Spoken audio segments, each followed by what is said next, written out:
let's start out with our our news items this week and our spinning items. And Jimmy, why don't you lead us off? Yeah, I'll go. I don't really have any news items, but I do picked up a couple of new things this week. I picked up the body count, which I Oh, know, nice. Yes. Ken, you were talking about last week, Yep. Merciless. Yep. This is a wicked, wicked album. And I mean, I know a lot of people, Ice T and they're like, it's rap. But I got to admit, out of all his albums, this is probably the heaviest one that he's put out in a while. And so many good guests on here. You got Corpse Grinder, you've got Max, you've got so many different, and you've got what's his name, Joe Bad from Yeah, Joe Fit Bad. for an Yep. Autopsy. Love that band, and And his voice sounds so good with Ice. He really really helps that song out, and but I like the song on it is The Purge, man. And yes. it's so cool because it starts off with the actual, like, the purge is starting, and that it gives me shivers every time that alarm goes off and that woman's computerized voice is telling you, weapons of class Yeah. 4 and under are allowed. There will 24 be hours. no hospitals, blah, blah, blah. And I'm like, man, I'm scared of the purge. I'm scared of the purge happening. This song freaks me out and I love it. I've listened to it all weekend. Anyway, the next one I picked up, Billy, my copy of Aborted showed up. Great. So Great. we talked about that, and no, that's wicked. And this is a great album as well too. And Yep. I love man, that the album. artwork, Ken, you love the artwork on Yep. this Yeah. I bad love the boy. artwork. Yeah, What I so like about good. that artwork, though, Jimmy, is that if you look at it closely, Mm-hmm. they throw in a lot of 80s horror film references, little gems, Right. VHS copies of movies, like classic 80s movies. That's why I Oh, love okay. that cover. So there's all these little hidden gems, very much like the Iron Maiden Somewhere in Time cover, Oh, yeah. where Derek rakes through a lot of little bit of like little nuggets in the background. This Cool. album cover has it as well. I'll have to check that out and look at it a bit closer. But no, both two good albums, and I mean, I think Body Count probably wouldn't make my top 15. We'll be talking about that, I think, Okay. next week. But it's a great album. Definitely be in my top 30, I think.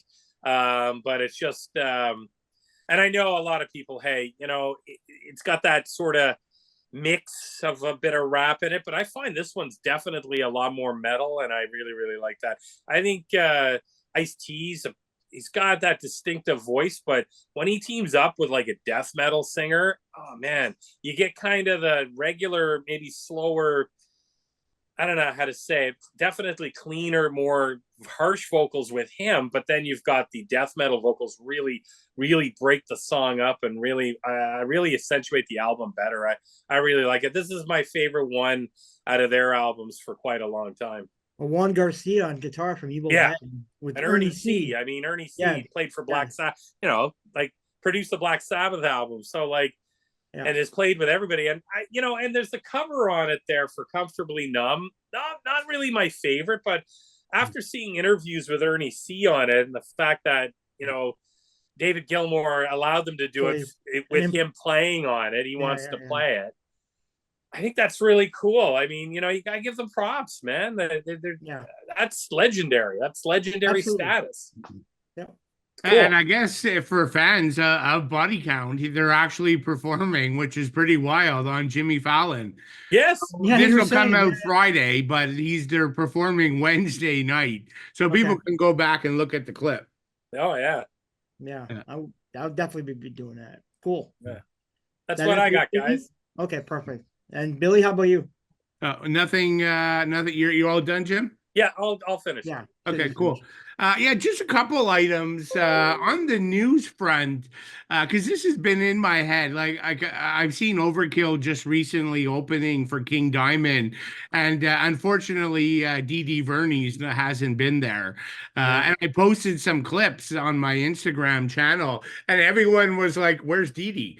And so I think a lot of people know, or some people know, like he's had shoulder surgery. So I didn't realize how bad a shape it's been. So he tore his right rotator cuff twice now, and it's had to be like surgically repaired. He tore the left one.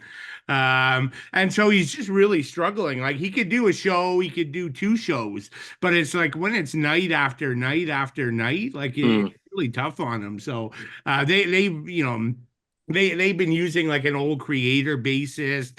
Even Dave Ellison filled in at one point, doing a show. The Fear Factory bassist has joined in, and so like just seeing them, it's so odd not seeing Dee Dee because he's such a big part of the show, right? He does Oh, he's- so much of the backing vocals that yeah. he's up there in the front with like Bobby like all the time. And he's a So founding member yeah, too.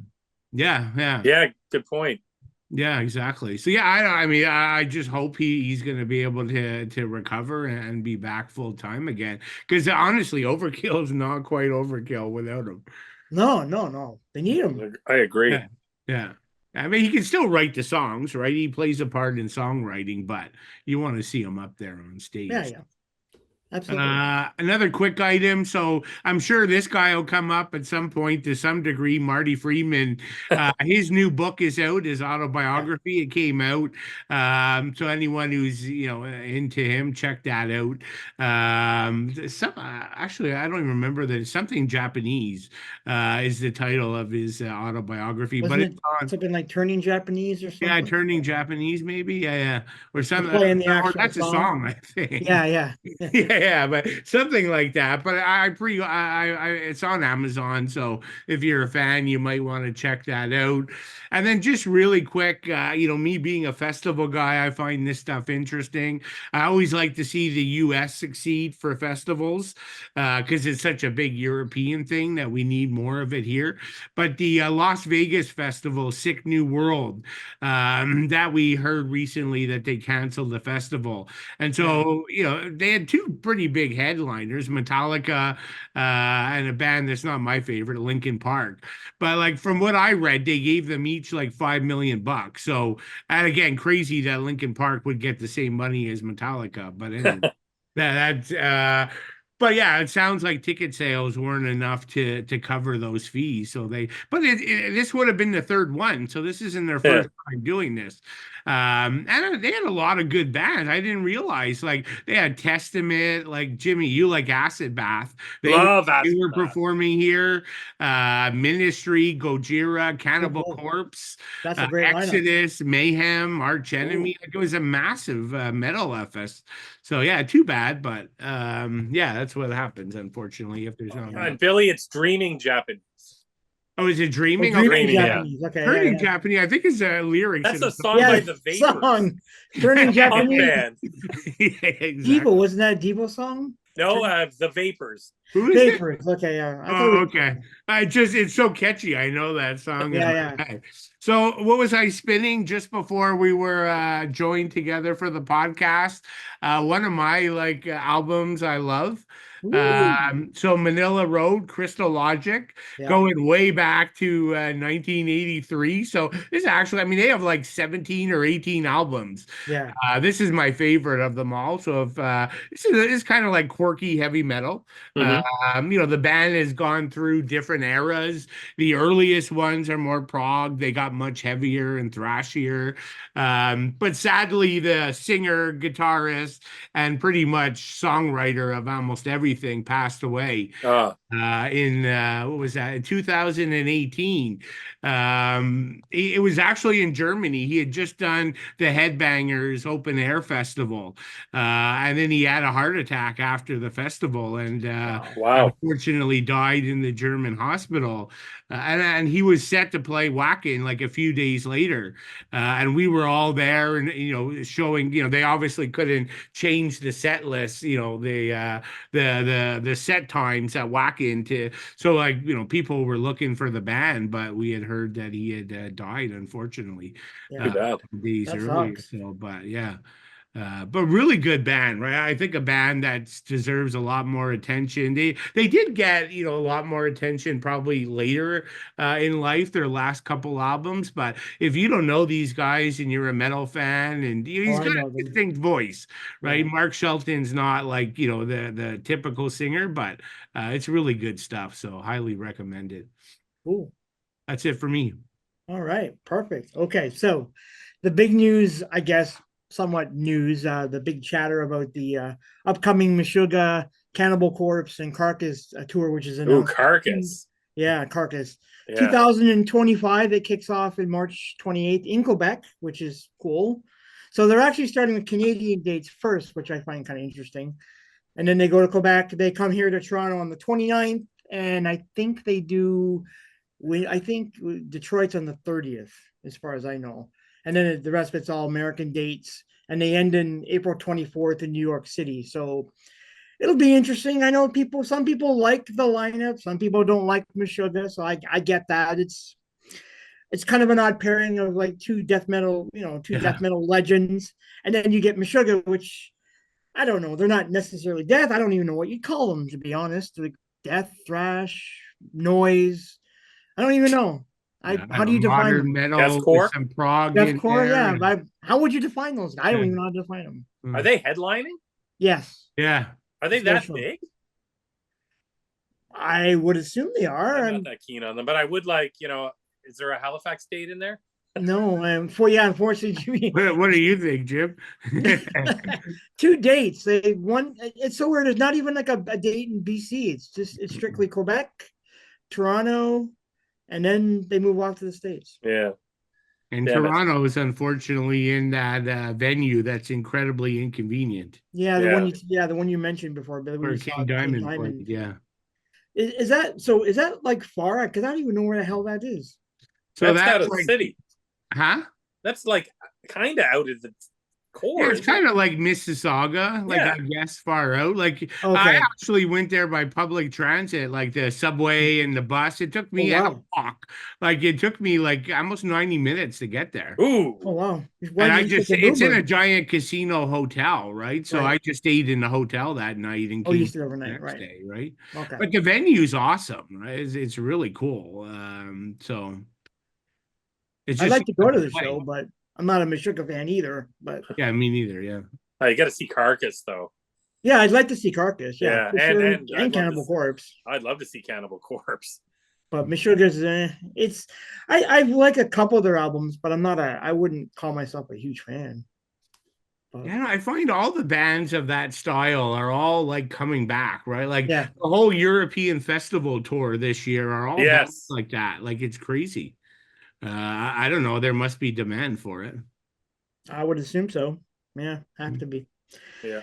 And so what I'm spinning though tonight, this is Billy's recommendation for the band Laceration, Ooh, yes. Death Rash. Now we were talking about, I think Jim, you mentioned we were talking previously about the cover. So I looked it up. So the cover's done by James Bozma. He's a relatively new artist. You can find him actually on his Instagram page. His work is amazing. He does a lot. He's really into kind of like sci-fi horror and stuff like that. So he's did a few book covers. He's did album covers, but the covers that he's done are all like maybe up and coming bands.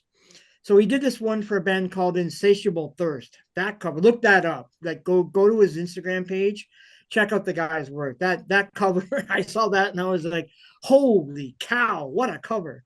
He's a really talented artist.